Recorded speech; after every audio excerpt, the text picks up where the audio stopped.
අනුරාධපුරයට ඊටාම සුලභ දර්ශනයක් තමයි මේ තියෙන්නේ. මොණරුන් පිල් විදහාගෙන ඉන්නවා මේ නටඹුන් අතර.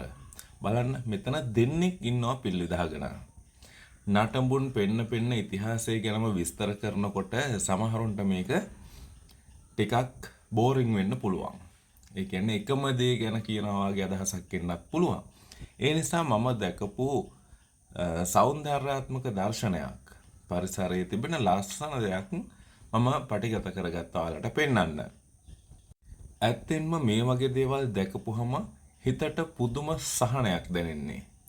මෙතන දෙන්නෙක් විතරක් නෙවෙයි. තව බොහෝ මොණරුන් මේ විදිහට පිල් විදහාගෙන මේ නටඹුන් අතර ඉන්නවා. ඔයාලා අහලා තියෙනවද තේර ගාථා සහ තේරී ගාථා කියලා කොටසක් තියෙනවා ත්‍රිපිටකයේ. මේ තේර ගාථාවල සහ තේරී ගාථාවල ඇතුළත් වෙන්නේ රහතන් වහන්සේලා බණ භාවනා කරන්න වනවැදුනාට පස්සේ උන්වහන්සේලා දැකපු සෞන්දර්යාත්මක දේවල් ඊටාම හොඳින් පද ගලපලා නිර්මාණය කරලා ලියලා තියෙනවා. තේර ගාථා සහ තේරි ගාථා හොයාගෙන කියවලා බලන්න.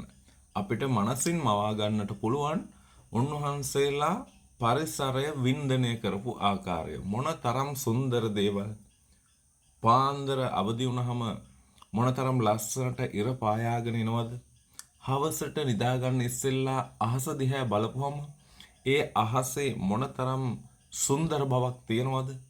ඒ වගේම සත්තුන්ගේ හැසිරීම් රටා ඒ විතරක් නෙමෙයි ගංගාවන් ගලාගෙන යන විදිය, හිරිපොද වැස්ස, ඒ වගේම පොළවෙන් එන සුවඳ මේ හැම දෙයක් පිළිබඳවම මේ තේර ගාථා සහ තේරී ගාථා වල ඇතුළත් කරලා තියෙනවා.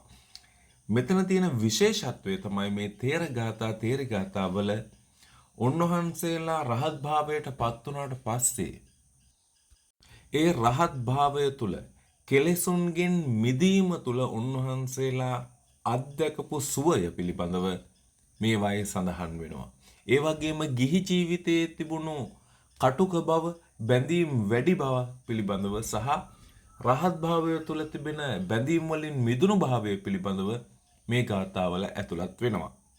බුදුරජාණන් වහන්සේ එක් අවස්ථාවකදී මොණරාව සහ හංසයාව උපමාවට අරගෙන තිබෙනවා. ගිහියාගේ සහ පැවිද්දාගේ නිවන් මඟ පිළිබඳව පැහැදිලි කරන්න. පැවිද්දාගේ නිවනට යාමේ වේගය හංසයාගේ වේගයට සමාන බවත්, ගිහියාගේ නිවනට යාමේ වේගය මොණරාගේ ගමන වගේ බවත් උන්වහන්සේ දේශනා කරනවා. මොණරා කොතනට ගියත් මේ විශාල පිල් කළඹ ඔසවාගෙන යා යුතුයි. එම නිසා මොණරාගේ ගමන ප්‍රමාදයි. මොණරාගේ මේ පිල් කළඹ අපේ ගිහි ජීවිතයේ තිබෙන සම්බන්ධතාවලට උපමා කරලා බලන්න. නිවාසවලට, ඉඩම්වලට, දූදරුවන්ට, බිරිඳට හෝ ස්වාමියාට, ඒ වගේම තමුන්ගේ ධනයට, රූපයට මේ සියලු දේට බැඳී තිබෙන අපේ සිත මොණරාගේ මේ පිල් කළඹ හා සමානයි. මේ සියලු දේ සමගින් නිවන කරා යන්නට මොනතරම් අපහසුද කියන එක මොණරාගේ උපමාවෙන් අපිට පැහැදිලි කරලා දීලා තිබෙනවා. හංසයාට පිල් කළඹක බරක් නැති නිසා වේගයෙන් පියඹා යන්නට හැකි වෙනවා. ඒ වගේම විශේෂත්වය වෙන්නේ දියට කිරි මිශ්‍ර කළාට පසුව හංසයාට කිරි පමණක් පානය කිරීමට ඇති හැකියාව හොඳ නරක දෙක වෙන් කර ගැනීමට ඇති හැකියාවට සමාන කරලා තිබෙනවා. මේ හොඳ නරක දෙක පැහැදිලිව තේරුම් ගැනීමට ඇති හැකියාව සහ ගිහි ජීවිතයට ඇති බර හංසයාට නැති නිසා, පිල් කළඹකට ඇති බර හංසයාට නැති නිසා වේගයෙන් නිවන කරා යන සංඝයා වහන්සේ නමකට හංසයාව උපමා කරලා තිබෙනවා. මේ උපමාව මං හිතන්නේ ඔබට පැහැදිලි වන්නට ඇති.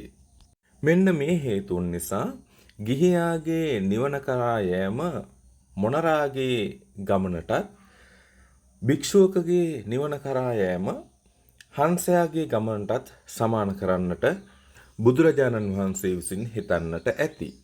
ඒ වගේම බුදුදහම තුල මොණරාගේ උපමාව බොහෝ ස්ථානවල පාවිච්චි කරලා තිබෙනවා. මම දැකපු හොඳම තැනක් තමයි මෝර පිරිත. බෝසත් මොණරාගේ කතාව. ඉතින් මේ දේවල් හොයාගෙන කියවලා බලන්න දැනුවත් වෙන්න නිතරම නටබුන් අතර සැරිසරනකොට මම මේ දකින ඊටාම සුන්දර දර්ශනය මේ විදිහට ඔයාලත් එක්කලා බෙදාගත්තේ දිගින් දිගටම නටබුන්ම පෙන්වමින් ඉතිහාසයේම පෙන්වමින් ඉන්නකොට ඇතැම් විට ඔබලාටත් මේක ටිකක් ඒකාකාරී බවක් දැනෙන්නට ඉඩ තිබෙන නිසා මෙන්න මේ අපිල් ටික අකුලගෙන ඒ නර්තනය අවසන් කරලා එක්කෙනෙක් යනවා. නමුත් තව එක්කෙනෙක් පිල් විදහාගෙන නර්තනයේ යෙදෙනවා. මෙතනත් තව ලස්සන කතාවක් තියෙනවා මොණරා පිළිබඳව. මේ නර්තනයකද යෙදෙන්නේ තමුන්ගේ ගැහැණු සතුන්ගේ ආකර්ෂණය ලබා ගන්නටද මෙහෙම කරන්නේ. එතකොට මොණරුන් ප්‍රජනනය කරනවාද? මේ වාගේ විශාල වපසරියක් ආවරණය කරන්නට පුළුවන් මාතෘකාවක් තමයි මොණරා කියලා කියන්නේ. ඉතින් ඒ තරම් දුරට යන්නේ නැතුව මම දැකපු මේ සුන්දර දර්ශනය ඔයාලත් එක්කලා බෙදා හදාගත්තේ. එහෙමනම් රැඳී ඉන්න දිගටම මේ වාගේ ලස්සන දේවල් දකින්න, අහලන් දේවල් අහන්න, දැනුම බෙදා ගනිමු. subscribe වැඩි කරගන්න මට උදව් කරන්න. subscribe ලක්ෂයෙන් පස්සේ කිසිම YouTube channel එකකින් නොකරපු අති විශේෂ වැඩසටහනක් කරන්නට බලාපොරොත්තු වෙනවා. ඒක අපේ රටට, ජාතියට, සම්බුද්ධ ශාසනයට මේ හැම දෙයකටම ඉතාමත්ම වැදගත් වෙන ඓතිහාසික කටයුත්තක්. මේ සඳහා මට උදව් කරන්න ඔබේ මිතුරාගේ දුරකථනය අරගෙන හරි channel එක subscribe කරලා මේ කටයුත්තට මට සහයෝගය ලබා දෙන්න. හම්බ වෙන හැම කෙනාටම දැනුවත් කරන්න හෙළමන්සයා YouTube නාලිකාව subscribe කරන්න, අපිට උදව් වෙන්න, අපි එකතු වෙමු කියලා. මොකද අති විශේෂ ප්‍රකාශයක් කරන්නට තිබෙනවා. ඒ සඳහා මාත් එක්ක එකතු වෙන්න කියලා ආරාධනා කරනවා.